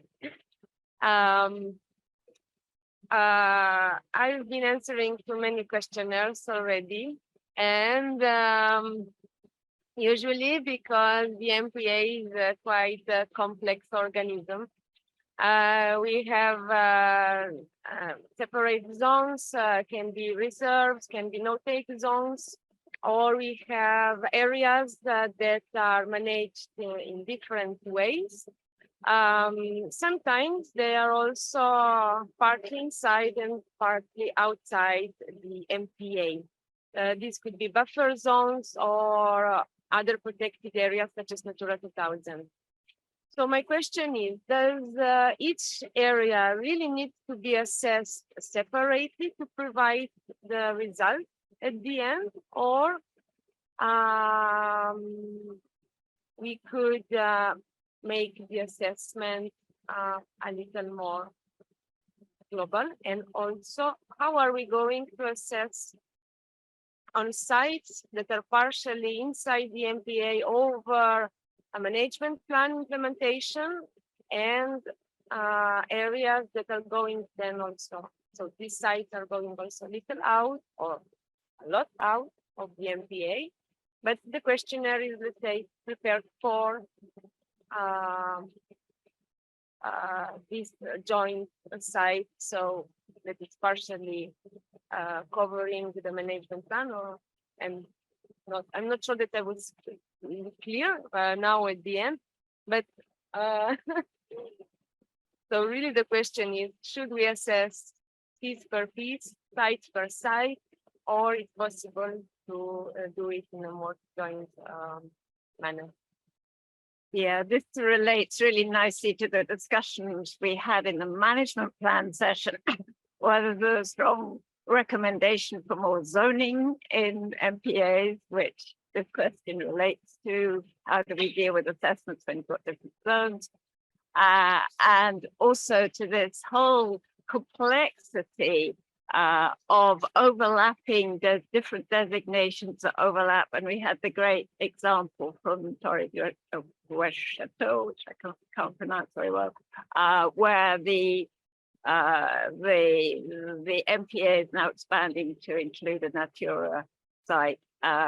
So how would you do an assessment, and what would the various tools be used for? So I think it would be useful for a reminder on how the green list works, because they have a lot of zoned protected areas that already have green list status. So maybe somebody there could explain how that works. And then, Vedran, I don't know how you're addressing that for the EU system. It's got a microphone. Will the green list go first? Or Vedran, can you talk quick? We've got the mic here. Who's going to go first?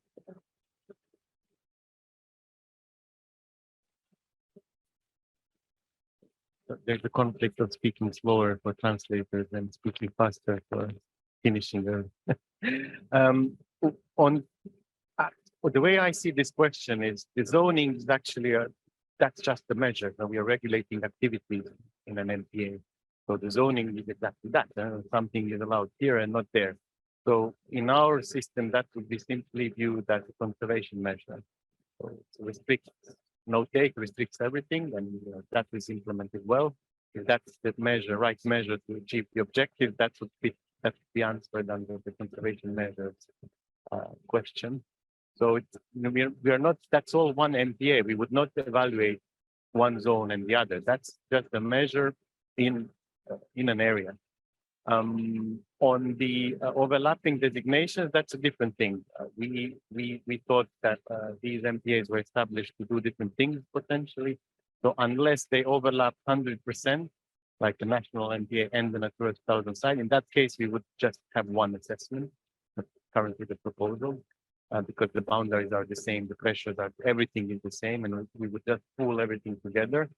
And in any other case, it would be separate assessment, because this tool that we are proposing, it's not looking, it's just looking whether the MPA fulfills what it's supposed to do. You know that some of them protect, like Natura sites, that's a few species, the other should protect the whole ecosystem. So this, our assessment would not give you an answer whether the whole network is effective, whether it's covering sufficiently. It's just the site, you know, can be aggregated later, but it gives you whether the an answer whether the MPA is doing what it should. And if we have different overlaps, we need different assessments. That was our reason. Thanks, Vedran. That's Just really to add something, we need the smart objectives, but we need also smart evaluation tools, because sometimes you can put on your I don't know, results of management. Okay, I answered to the evaluation tool, because we need also to have tools that are not very. You don't need a very large time in order to answer it. So I think I'm an Eagle member for Italian green list system, and our concern about this is that sometimes the questions are too similar to other ones. So you take very much time in order to answer to fulfill all the fields. So we need also to have tools that are not demanding too time to be fulfilled. Just this. And in terms of zoning, I think that a limit for the Habitat Directive is to not precise that for the management plan of the Natura 2000 site, you need to have zoning inside it, because you need to plan also in terms of spatial planning, because you can see, okay, in my management plan, I don't know, I have Posidonia meadows, I need to have a mooring system to avoid the anchoring. So you need to push the managers to, I don't know, to have also an idea of the spatial and how to use the different space, because sometimes you don't have Posidonia meadows in all the Natura 2000 sites. So zoning needs to be implemented more well in the planning of the Natura 2000 sites. Thanks very much. I think that's probably, I think that's probably covered that question quite well. I mean, do you want to reply as a manager faced with a lot of questions? What can I say? I see that, yeah, we will have to do the exercise probably habitat per habitat, species per species, which at the end, in our case, I'm saying not probably not everywhere like this. There is a lot of overlap, a lot. And as I said, I think it's quite difficult to answer to all the questions if really the designation is covering just partially the site that is in concern. So the designation, in our case, what is the legal framework of the MPA is really giving a lot, let's say, if I can say like this, on the scoring. Yeah, so we can do a lot, we can enforce, we can do the surveillance, we can implement measures. Outside, we are binding. It's not possible to do much. So yeah, it's quite, it will be interesting how to address this specific site. Yeah, I think so. I think I can see that everybody's exhausted. Yeah. So I think we probably ought to wrap up this session. So I think it's been incredibly useful. I think we've learned a lot about why we need to do assessments and why they're needed at the global level. And I think the session tomorrow, which is a bit earlier in the afternoon, so I hope people will be refreshed by the field trip as well, that we can get our brains whirring again. But this has been a very good introduction to it. I do want to, I've found it really interesting. IUC and WCPA, we're developing a proposal to produce some guidance on management assessments overall and on different tools. It'll be high level, but I think it's really helping me this session because you've highlighted some of the key things that I think we can address in the guidance, some of these questions that have come out. The guidance would be like the IUCN technical series of guidance would be for MPA managers. We don't have the funding yet. It's very much an idea amongst a number of people who are facing all these different tools being developed and wanting to know what should be used when. So I would like to be able to use the Mediterranean experience in both developing the proposal and hopefully involve some of you in actually helping to prepare the guidance. So I think that would be great.